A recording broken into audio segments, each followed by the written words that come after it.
प्रणाम। एक विनती है आपसे। कहिए राजन। पिछले कई दिनों से मेरे स्वप्न में मेरे पिताश्री आ रहे हैं। मैंने ब्राह्मणों से भी इसका अर्थ पूछा तो उनका कहना था कि तुम्हारे पिताश्री को शांति नहीं मिली, उनके लिए पूजा करनी होगी, यज्ञ संपन्न करना होगा। आप तो परम ज्ञान का स्वरूप है, तो विनती है आपसे कि पूजा विधि आप ही के हाथों से हो।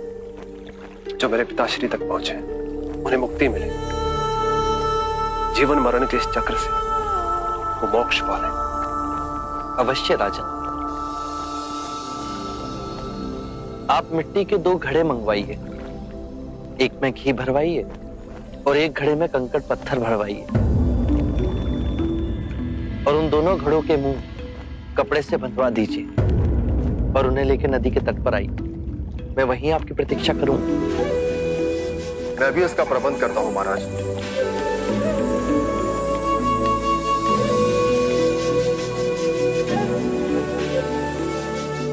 महाराज, अब आप इन दोनों घड़ों को पानी में डाल दीजिए।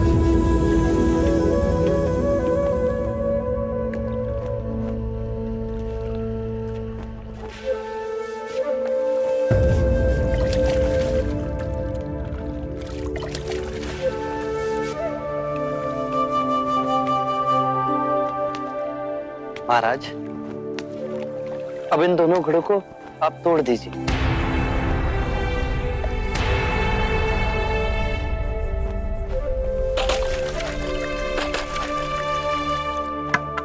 महाराज, अब आप ध्यान से देखिए कि ऊपर उठ पानी पर तैरने लगा।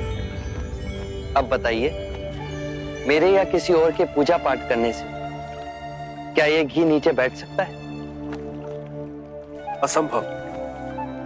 ये तो घी का स्वभाव ही नहीं। सत्य कहा आपने। उसी प्रकार किसी भी पूजा पाठ, विधि विधान, कर्म कांड के द्वारा पानी के अंदर डूबे हुए कंकड़ पत्थर क्या ऊपर आ तैर सकते हैं?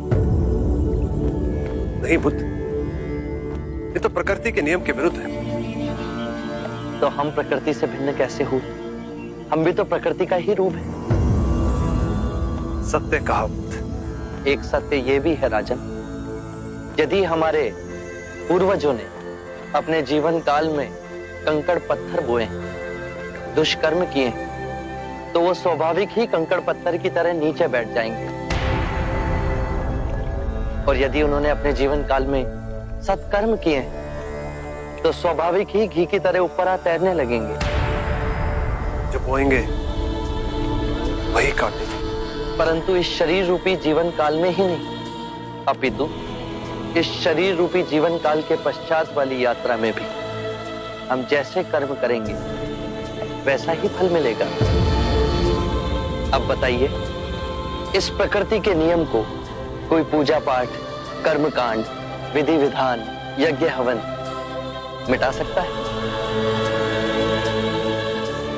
राजन, मैं भी इसको नहीं बदल सकता। केवल अच्छे कर्म ही मनुष्य की मुक्ति का द्वार खोलेंगे। ये कैसी तलवार है आपके हाथ में जो एक क्षण में सारे झूठ काट केवल ज्ञान को प्रकाशित करती है। ना जाने कितने जन्मों और भटकता में यदि आपकी कृपा ना होती, इस एक क्षण में आपने अपनी अदृश्य तलवार से मेरे अहंकार का सर भी काट दिया। धन्य है प्रभु।